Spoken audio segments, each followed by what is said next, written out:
Hey everyone, welcome to my channel again. So I've never done this live stream thing. Let me close my drawer. So I wanted to pop on. I'm a little messy today. I'm decided to pop on before I go to my little gym. But today's topic that I wanted to say or talk about was, are you acting desperate or scaring men away on your dates? Uh, I'm speaking from experience because I've done this, and also I've seen my friends who have done this as well.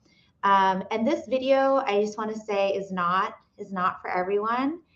Um, and if you're very like opinionated or super feminist type person, I'm a feminist, but not in this aggressive angry way, I guess. But if you are that type of person and you don't want to learn anything or be open-minded, probably best that you just click off. So I'll give you a minute to do that. So I came up with 7 things that I feel um, kind of give out the desperate vibe and the away, just kind of scaring guys away. All right, so 7 things. So let's get right to it. The first one is, do you pursue men? So do you go up to guys and ask them out? Do you aggressively uh, compliment them? So the reason why I say that is because that type of like aggression, not aggression, but very like really, I guess like kind of aggressive pursuing behavior scares men away. Even my husband has even said that, like girls who are so like overbearing on it, it almost is like a red flag for men. Um, like it says that something about you is not very confident. So when you it's fine to find somebody attractive or to like somebody, but you don't need to go overboard and pursue the guy. I think that's like a little intimidating, also aggressive, and scary. So just think about anybody who starts running after you. What is your knee jerk reaction? Your knee jerk reaction is to also like is to run away from them. Like for me, I have this strange fear of dogs, and especially big dogs. So when I feel like a dog is running after me, I had to train myself to not run away. So yeah, so I think with that, number one, try your best not to do that. I will make a separate video on how that looks like, but that is one of the things that could be scaring someone away or making you look super desperate. And even if you think about just buying stuff online, like the Hermes bag or something. I've never gotten an Hermes bag, but I just know from just general uh, articles and just hearing people talk about it is that people are so thirsty by going on this wait list and trying to get the bag, and they get to pump up the price or they just like ignore the customer or whatever the case may be. But that's like basically the same thing. You don't want, and just think about men who have like overly pursued you, or just like constantly always there. You start to get like weird vibes, like, is this guy creepy, is he a weirdo, because he keeps hitting me up and it's like really annoying. So think about that. So when you feel that, you're like, oh, I'm so turned off. So it's kind of the same thing with the men, but on the reverse and a little bit more, so the right guy who likes you will pursue you in the proper way and not in this, thirsty, I'm desperate type of way. And you also don't want to come off in that way as well, because it pretty much gives the vibes that you're low value or you're hiding something or you're so desperate because nobody likes you, and you don't want that. Okay, the second thing, that way that you can identify if you're acting desperate or scaring men away is the minute that they hit you up, do you drop everything that you're doing and answer the phone or the text, even if it's like a meeting that you're having or you're in the middle of doing something that you love? Do you stop what you're doing and run to the phone and hit them back up? Okay. Another way that that kind of shows up is when you have plans and you have plans with your friends and then you cancel the plans just to hang out with the dude. Not cool. That also gives the vibes that you're trying too hard, you're desperate, and you're going to scare. Initially, it won't scare him away, but then he'll know he got you around his finger and he'll use that to his advantage. And that not because he's a bad guy, is just because, you know, those are the vibes that you're giving. So he feels like he can just make last minute plans or disrespect your time. And it won't even show up with last minute plans. It'll even show up, the disrespect will show up in the way they talk to you and how they act with you around your friends. Tell me if that's not true. If you cancel plans and you just hit them up or just do whatever they say when they want to hang out, let me know if that's true, that if that correlates. Okay. All right. Number 3. Ooh, this is a good one because now these days, especially with like women becoming more like we're equal in some ways. Okay, we're never going to be exactly equal to men because they have their separate body parts. I have my separate body parts and they're not the same. And we have different hormones. They're not the same. But a lot of women nowadays, you know, are okay with sleeping with men on the first night. However, I will tell you right now, when you do that, it immediately triggers to the guy that she is easy.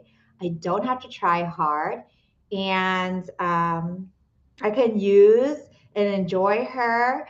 And I don't have to do anything else. Like I'm good. I'm whatever I have done is good enough, right? And it's obviously not a fair assessment, but that's just their natural tendency to think that. So if you get down, if you guys do it, have intimate relations, have sex on the first date, okay, not cool. And that is scaring men away and making you look so desperate because you feel that you have to show all your private, personal things, physical things, to uh, to relate to him. And some people like to use the scapegoat that girls need sex too, but I beg to differ. I think yeah, you can like sex, but do you actually need it to like survive? I don't think so. So, you know, having a little bit of self-control helps you not look desperate or scare them away. All right. I'll make a separate video on what, you know, having sex or when's a good time or like what are the criterias or, you know, to optimize that one. Okay. The fourth one is, okay. The fourth one is always being the person to ask the guy on the date or always planning the date to the full detail. Okay, so that also makes it look like you are desperate. You've never had a guy take control and try to impress you with a date. You've always been the one who's planning the date or asking the guy on the date.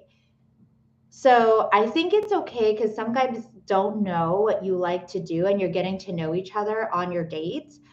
But you should give the guys the space to show you what do they enjoy, what do they find relaxing, and let them plan the date. Okay, another way, it doesn't have to be like, so they could ask, what do you want to do?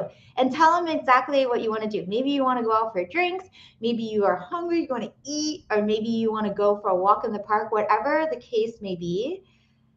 Say that you want like a general subject, like say, I just love coffee, I would love to go out for a coffee.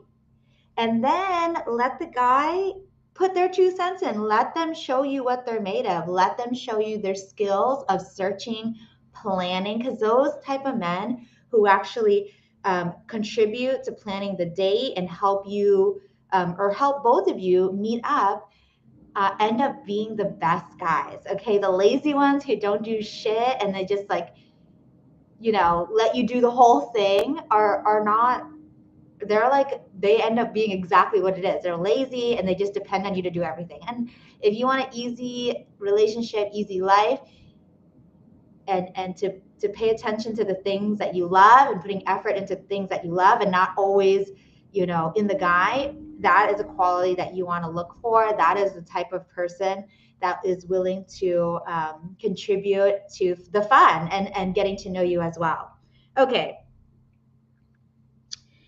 What's the next one? Oh, okay. Number 5. Number 5 would be, are you overly talking about your achievements? Are you overly, have you guys heard of the word peacocking? Do you peacock a ton? Do you try to impress the guy with your job? It's similar to like when you go to an interview, right? So when you go to an interview, you really want the job, and some people can kind of detect the desperateness, I guess, or if you really, really want the job, and you continue to just like talk about yourself and talk about how awesome you are and all these different achievements, that can turn the guy off sometimes. You can talk about it, but it shouldn't be the main show or the main subject of the conversation. It should be a back and forth, getting to know each other, and you shouldn't feel like you should try to one up him with every story or achievement that he may share with you. And that even as like girlfriends, like when you talk to your other friends, it's kind of like, still, it kind of makes you feel weird when they're just trying to impress you the whole time, right? You feel like, okay, cool, cool, cool. So I say, don't go hard, and sometimes that could be a sign that you're not confident in yourself, that you need to share all these achievements just to feel like you belong there or that he should like you on the date. So try your best not to give those vibes, because that definitely seems like, interviewee situation where you kind of put the guy on the pedestal and you're trying to perform for the job or say how awesome you are to get the job. So that, guys do not relate to that. They don't find emotional attachment to that. They just see you as a coworker when you start to do that. So don't do that. Okay, and then number 6, which leads to number 6, is interviewing. The opposite spectrum of that is if you start acting like you're above him, okay, and then you start hammering him with all these questions about what you want in a person and blah blah blah. It's very alpha, and no one likes to feel below anybody. You want to feel like, okay, we're having a conversation, we're getting to know each other. It really breaks the flow of just trying to find your vibes with the person. So if you start going in hardcore, that would be the opposite of you trying to peacock, and you're just like, oh, are you this and this and this? I'm looking for this and this and this. Not cool. You can ask those questions, but in a gentler way where you don't make the person feel like they're being interviewed or attacked or anything like that. So I know I had a previous video about making a love list. You can find out those things, or not, it was like, I think the video was called love list, or like your how do you call in your ideal mate, or whatever the case may be. But when you have the list, you can find out those things that you're looking for in a gentler, less alpha attacky way. Okay, so because that is the same situation. If a guy came up to you and they're hammering you with all these questions, I'm looking for this type of chick, blah blah blah, then you start feeling like, ugh, I'm so turned off. This guy thinks he's a shit, but really he's like a nobody. So things like that, don't do that. Okay, so that would scare the guy away. Like, she's way too alpha, she thinks she's better than me, not cool. Or she thinks, or she talks down to me, not cool. And then this is the last one. The last one is, are you vomiting all these emotional, personal information? So last night I just watched the James Bond movie, and there's this one woman. She's really pretty in the movie, and she's very alluring. And the reason why I think that she is alluring is she's not sitting there oversharing. Okay, when you first meet someone and you start talking about your childhood traumas or your ex-boyfriend or all these things, and you just give these bitter vibes, that scares the guy away. It looks like you are gonna like use him for emotional crutch, and he's gonna always have to be there to like motivate you or like help you out. That's too much of a burden to put on anyone, let alone a guy. Okay, even your friends or whatever. If that is you, I would say figure out a way to work on yourself, get a therapist, but don't do that on the first date. Okay, that is just too much.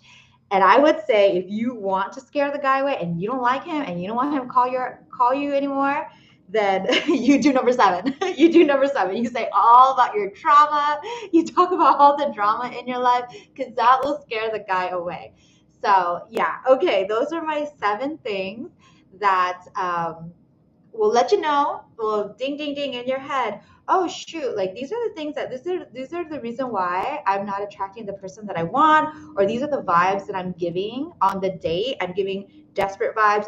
I'm scaring the guys away. So these are the things that you can work on, and I'll create more videos. Let me know which video you think I should make next regarding this. But good luck on your dating, and you are worth it.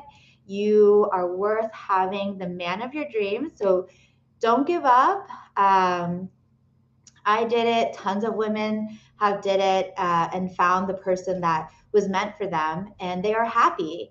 They're happy, and yeah. Okay, so let me know if what the next video should be. All right.